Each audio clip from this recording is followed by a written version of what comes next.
Okay, now we're in Book 2, and we're doing major scales and major scale theory. And now we're at the page Major Scale Theory 2, the flat keys. Now to review the way we played the sharp keys, we did this pattern that started with the second finger, and we were at the 3rd fret of the 5th string.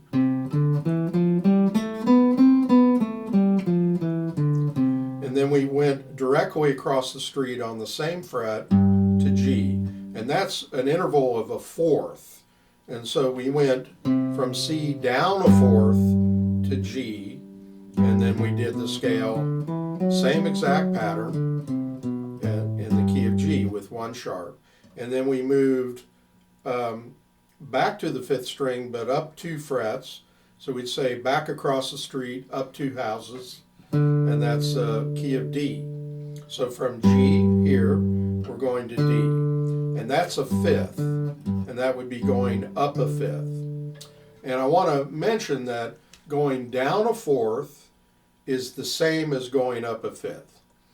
And that might seem confusing, but intervals can invert, and 4ths and 5ths are related that way. So if I went from C, which was up to the 5th note of the C scale, that's going up a 5th. And then if I go down a 4th, that's down a 4th. So this is C up to G, up a 5th, and this is C down a 4th to G. And that's the way the sharp keys went. And if I just play the beginning note of each key in the sharps, not to be confusing, but it's not really a scale, but the beginning of each scale, we start with C, we go down a 4th to G, up a 5th to D with 2 sharps, down a 4th to A with 3 sharps, up a 5th to E, down a 4th to B, up a 5th to F sharp with 6 sharps, down a 4th to C sharp. And that's the way we move. Now in the flat keys, and we call this going up the neck from the 3rd fret up to the 9th fret. And in the flat keys, we're going to start with the same key of C, but we're going to find that C on the 6th string. And we're going to move in the same intervals, but the opposite direction. So instead of going down a 4th, up a 5th, we're going to go from C up a 4th to the key of F, and then down a 5th to the key of B flat, and then up a 4th to the key of E flat, down a 5th to A flat, up a 4th to D flat, down a 5th to G flat, up a 4th to C flat. And so it's the same intervals, but we're moving, whereas in the sharp keys we were moving up. So everything in the flats is sort of like if you remember old cameras and black and white cameras, where you took a black and white picture, and if you looked at the film or the negative that you would get from the printer of the roll of film, everything that was white in the original picture was black, and everything in the negative, and everything that was black in the original picture is white in the negative. So that's sort of the relation of sharps and flats. Everything is backwards, but kind of similar in what you're doing. And so that's, again, sharp keys go down a 4th, up a 5th, down a 4th, and flat keys go up a 4th, down a 5th, up a 4th. So the same intervals, but a different direction. Now, if we look at the tablature examples on the page in the book of the flat keys, Major Scale Theory 2, it starts with the key of C going up with one tetrachord, and then up to the 10th fret with the second tetrachord. So you have C, D, E, F, G, A, Now, if we look at C, D, E, F, that's the next tablature thing, but I go up and down. And then we look on the next page, and there's some text there. It says, move the first tetrachord of the previous key into the second tetrachord of the new key. And so this first tetrachord in the key of C is C, D, E, F. And that's going to be the second half going down a fifth to starting on F. I know this is confusing, but it's not really. It's really pretty easy. So we're starting on F, and we have F, G, A. Now, if we didn't flat the B, it wouldn't sound right. So we have to flat that B to make a half step in the tetrachord. Remember, a tetrachord, like if we look at C tetrachord again, it's 2 whole steps from the starting tone. You go up a whole step, half step. And so that's for a major scale, the tetrachords have to have the half step in the right place. And if you're doing a tetrachord on F, you can't just go to B. That doesn't sound right. And then, but it has to, you have to flat the B. And so it's F, G, A, B flat, C, D, E, F. Okay? So the C, D, E, F, which we started with in the key of C, is now the second half of a major scale in F.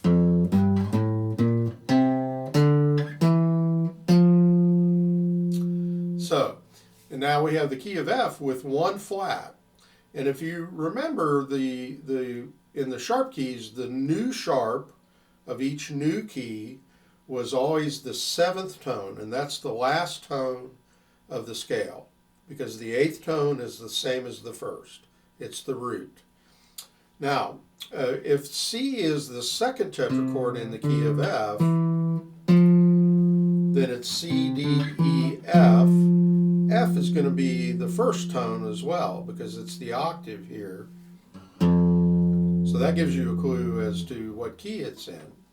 C, D, E, F, it's the key of F. And then so it's F, G, A, B flat, C, D, E, F. So what is going to be the next key after the key of F with 1 flat? And if you remember, the flat was the 4th tone of the first tetrachord, F, G, A, B flat.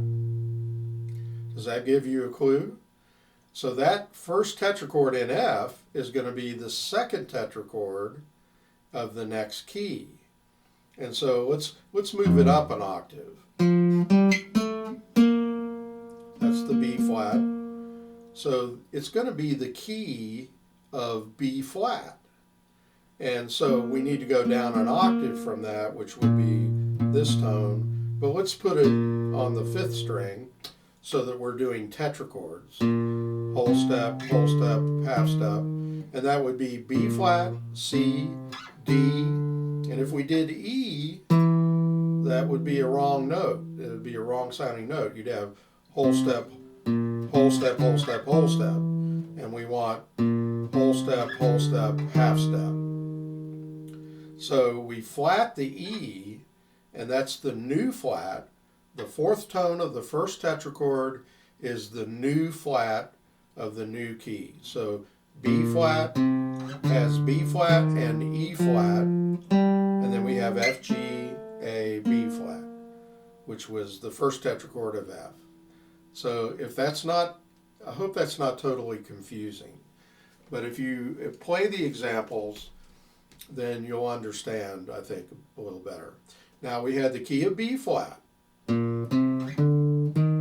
And the notes in the first tetrachord were B flat, C, D, E flat. So what's going to be the next key? E flat, right? Because it's the new flat. So the new flat of a key is the name of the next key that you go to. B flat, C, D, E flat. So we start a key of E flat, F, G, and then we can't play A because that would be a whole step. So we got E flat, F, G, A flat, and then B flat, C, D, E flat. And that's the key of E flat. Okay? So I hope that is as clear as I can make it. So basically, to review, if we have our two tetrachords, and let's go back to the sharp keys. In the sharp keys, if we have, say my left hand is the first tetrachord, C, D, E, F, and then G, A, B, C. And if you remember in the sharp keys, we took the second tetrachord, G, A, B, C, and made it the first tetrachord, G, A, B, C, and then built a new tetrachord, D, E, sharp the seventh, F, F sharp, G. And then the next key would be move the D tetrachord to the first position, and it would be the key of D. D, E, F sharp, G, A, B, C sharp, D. So that is a review of the sharp keys. Now the flat keys, we start with the same neutral key of C, C, D, E, F, G, A, B, C. And now the first tetrachord is going to be into the second tetrachord position. It's kind of late here, and that's going to be C, D, E, F. And then remember, our fourth tone is the same as the first tone. So now we're in the key of F, and we do a whole step to G, whole step to A, and then we have to flat the B to make it a half step between A and B flat. So it's F, G, A, B flat, C, D, E, F. So the F, G, A, B flat moves to the second tetrachord position, and B flat, F, G, A, B flat is the name of the key. So the new flat of the previous key is the name of the next key. And then we spell this tetrachord B flat, C, D, and then we have to flat the E, so it's E flat. Move that over, and we have the key of E flat. Move B flat over, and we go B flat, C, D, E flat. It's the key of E flat, F, G, A flat.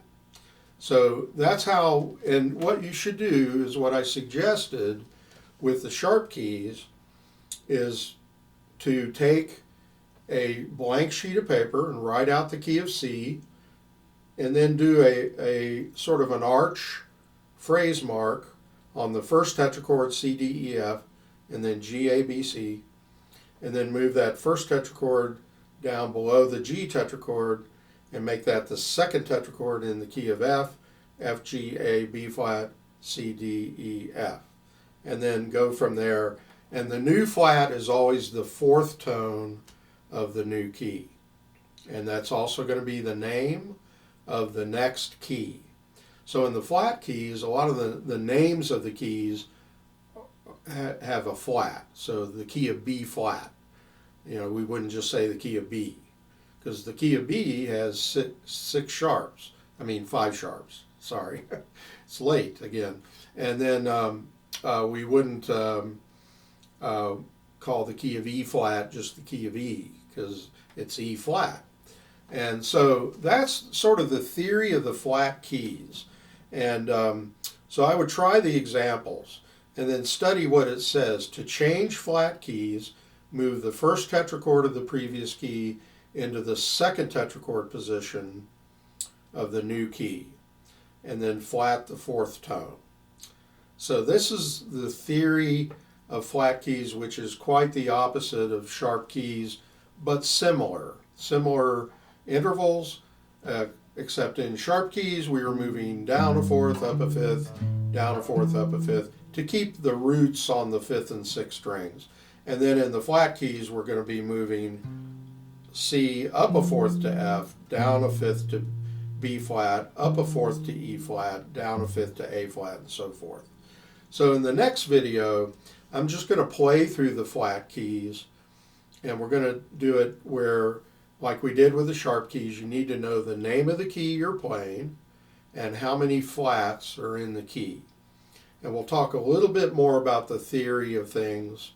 It's kind of interesting. If you stare at the sharp keys and then the flat keys, you'll see that, you know, the first note to be sharped in the sharp keys is F, F sharp, and F is the last note to be flatted in the flat keys. And the order of keys is opposite.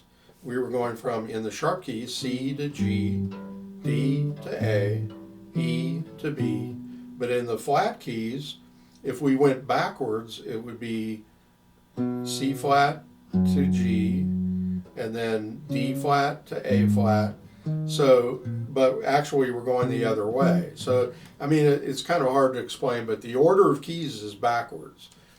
You know, if you look backwards in the flat keys, it's C flat, G flat, A flat, or D flat, A flat. And in the sharp keys, forward, it's C, G, D, A. So the order of keys is backwards. Everything that's forward is backwards in the flats. And that's why most guitar players think better in sharp keys, because the open strings, like the open fifth string, is A. And if you think of A major, it has 3 sharps. To play an A flat, you have to do a bar chord at the 4th fret, and there's no open strings really in that. I don't think there's one open string in the key of A flat. You know, so it's not very open string friendly. And the key of E flat, most guitar players would move that up to E, because then you'd have this great low E, but the lowest E flat is just a half step above the D on the 4th string. That's the lowest E flat, unless you tune the open E down to E flat. Some people do that, and some classical guitar pieces do that, and I'm sure probably some guitarists do that in jazz or fingerstyle playing. But anyway, I just wanted to give you an introduction to flat keys. That's all this is. It's the theory of flat keys, and hopefully you'll understand it and compare it with the sharp keys, and then you'll understand it better. So I hope that you'll enjoy this video. If you do, press like and subscribe, and also go to Facebook and like John Hedger Guitar Studio Facebook page. Thank you so much.